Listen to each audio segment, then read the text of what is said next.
का माहितीये का? कारण त्याच पतीची सेवा करण्याचं भाग्य माझ्या नशिबी आलं. हे माझ्या देवाच्या हे गोपाळ कृष्णा, ही तुझी लाडकी भगिनी तुझ्या चरणी नतमस्तक होते, नतमस्तक होते. खरंच झाला आमच्या मनाचं समाधान. का होऊ नये?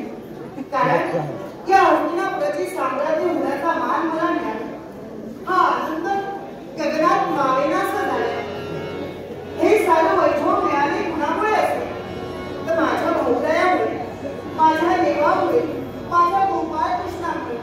हो खरंच हा आनंद. पण या आनंदाच्या क्षणी आमच्या मनात वेगवेगळे विचार येऊ लागले. आमचं जीवन रहस्य आम्हाला आठवू लागले. आमचं कोणतेही जन्म रहस्य यावेळी आम्हाला आठवू लागले. वेगवेगळे प्रसंग आठवू लागले. का कुणास ठाऊक आमचं जन्म रहस्य म्हणजे एक औचित्य पूर्णच म्हणावं लागेल. माझा जन्म एका मातेच्या उदरात न होता माझा जन्म झाला तो एका यज्ञकुंडात. हो हो, पांचानगरीचे राजकर्ते यज्ञसेन रूपात यांची कन्या. खरंच माझ्या बाबांना एक पराक्रमी पुत्र हवा होता म्हणून त्यांनी एक यज्ञ आरंभिला आणि त्या यज्ञातून 2 चालती बोलती मुलं निर्माण झाली. एक म्हणजे माझा भाऊ कृष्णजिन्य आणि दुसरी कोण असेल तर मी. हो माझं नाव जे एक नव्हे तर अशी 5 नावं मला ठेवण्यात आली. माझा वर्ण श्यामल म्हणून माझं प्रथम नाव कृष्णा ठेवण्यात आलं. द्रुपद राजाची कन्या म्हणून द्रौपदी, पांचानगरीची राजकन्या म्हणून पांचाली. यज्ञकुंडातून जन्म आणि यज्ञसेन राजाची कन्या म्हणून याज्ञसेनी आणि आईचं नाव वृषभी म्हणून माझं नाव पार्श्वती. खरंच म्हणता म्हणता मी शुभवर झाले. प्रत्येक कन्येच्या मनाची इच्छा निर्माण होते की तिच्या माझ्याही मनी वाहू लागते. हो स्वयंवर पद्धतीने माझा विवाह करण्याचा ठरला. पण त्या स्वयंवरात पण होता आणि जो कोणी तो पण पूर्ण करेल त्याच्याकडे मी प्रेमाची वरमाला अर्पण करणार. आणि तो पण कोणता होता? तो स्वयंवर मंडपाच्या छताला एक भिन्न यंत्र बांधण्यात आलं होतं आणि त्या यंत्राला एक मत्स्य लटकवण्यात आला होता आणि त्या यंत्राच्या बरोबर मध्यभागी खाली जमिनीवर एक पाण्याने भरलेला तबक ठेवण्यात आला होता. आणि जो कोणी वीर असेल त्या वीरानं त्या तबकातील पाण्यात त्या मत्स्याचं प्रतिबिंब पाहायचं आणि धनुष्य बाणानं त्या मत्स्याचा नेत्रभेद करायचा. पार्थराज अर्जुनाने मला जिंकलं आणि कुंती मातेपर्यंत गेलो. कुंती मातेने आम्हाला पाहिलंच नाही.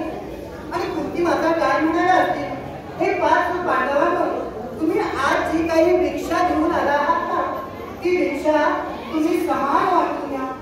अरे बापरे, आम्हाला अजून धक्काच बसला. नाही कुंती मातेचा शब्द तो पायदळी पुरवला गेला असता तर. म्हणून मी काय केलं असेल, तो 5 पांडवांबरोबर विवाह करत आहे. खरंच सुखी संसाराची स्वप्न रंगवू लागली. पण का कुणास ठाऊक एकाएकी आमच्या जीवनाला, आमच्या संसाराला ग्रहण लागलं की काय. अनेक प्रसंग आमच्यावर येऊ लागले, अनेक संकट आमच्या जीवनात येऊ लागले. चटकरी आमच्या हृदयाचे चिन्ह विचिन्न तुकडे झाले की काय.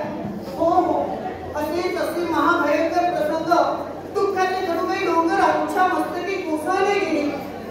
पण या साऱ्या प्रसंगातून आम्हाला कोणी सावरलं असेल तर माझा भाऊराया गोपाळ.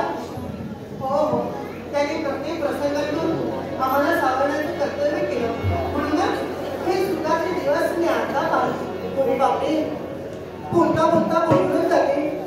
या आठवडीच्या भविष्याकडे केव्हा निघून गेले ना कळलं सुद्धा नाही.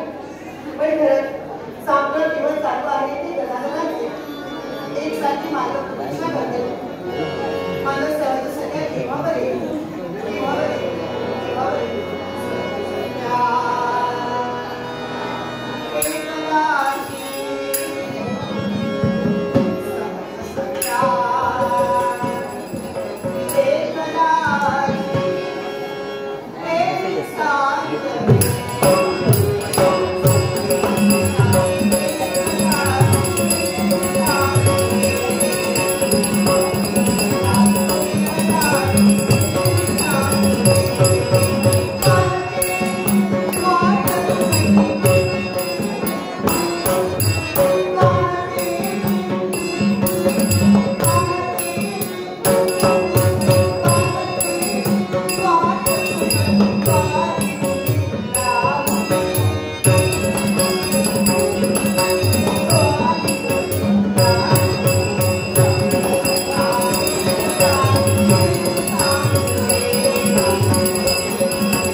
पावलं अचानक या माझ्या महालाच्या ठिकाणी पडली.